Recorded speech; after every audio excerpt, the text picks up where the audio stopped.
I'm Steve Sandeep Rao. Grew up in Charleston, West Virginia. I'm the longest serving, as of now, Indian American elected in North Carolina. I've served 12 years on the city council, a few years as the mayor pro tem, and I'm about to finish my first year of my fourth term. I'm a senior member of the city council in Morrisville, which is one of the fastest growing towns in North Carolina. And I guess my current role is I've really emerged to be kind of more of the lead on technology and economic development for the town. I co-chair the IT committee. We're going to be talking about smart cities in a minute.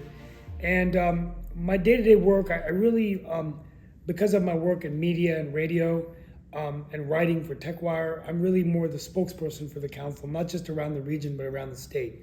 So most of my day, I have a day job, but I focus on meeting constituents every Friday in City Hall where I get ideas.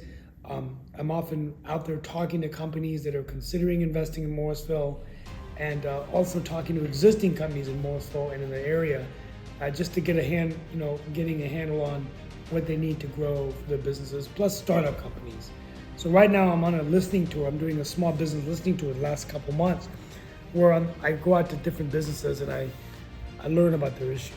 So it's been great. We've done about 8 or 9 businesses this year. Were there any specific events that had the most impact on me growing up? Well, I think actually I was very sick as a child. I had typhoid. I got it when I was a young boy visiting India, and I was very, very sick. I almost died.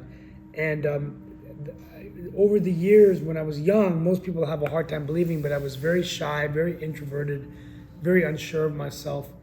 And I guess the biggest impact on me growing up was my mom's father, who was a major in World War II and then ran a company in India named Voltas. He was a very rags to riches success story. He ended up settling down in Bangalore on the defense colony in Indiranagar. And in 1976, my mother called her father and mother and said, "Why don't you come here and spend 6 months with us in West Virginia?" And that really changed my life. I remember for that 4 months my grandfather was there in the summer. I began every day with them in the morning, having breakfast, taking the transit service to downtown, having lunch, shopping. He taught me a lot about life and interacting with people and relationships. And I was only 6 or 7 actually, but it had a huge impact on me. And he died the next year, but my whole personality kind of transformed and changed after that, and I became much more confident. So the question is, what growth have I seen in Morrisville, and what changes has it brought in terms of democracy and community changes? So I think that first of all, the biggest changes, I often joke that I want to write a book one day about how I grew up in a town that was majority not Indian, and now I'm leading a city that is, almost 60% Indian American. So I can start my day with an idli dosa, I can listen to Radio Naira, I can watch cricket in Church Street Park, I can end my day with the Ganesh Festival at the HSNC. So this whole influence from the day, beginning of the day to the end of the day. And so it's really made, I think, Morrisville shift in terms of the identity of Morrisville now has really changed because of the Indian community, because of the fact that we're known all around the world as a home, right here in the Triangle, close to the airport, close to many technology companies. I think what it's brought in terms of changes in democracy is, I think it's a reminder, Morrisville is an all-America city now. We're one of the cities selected last year. But I think it's a validation that we can celebrate unity in diversity. So as we have a diverse Indian community, we can also celebrate the fact that they're coming to America and interacting and sharing their collective experiences with all of North Carolina, with all of the Triangle.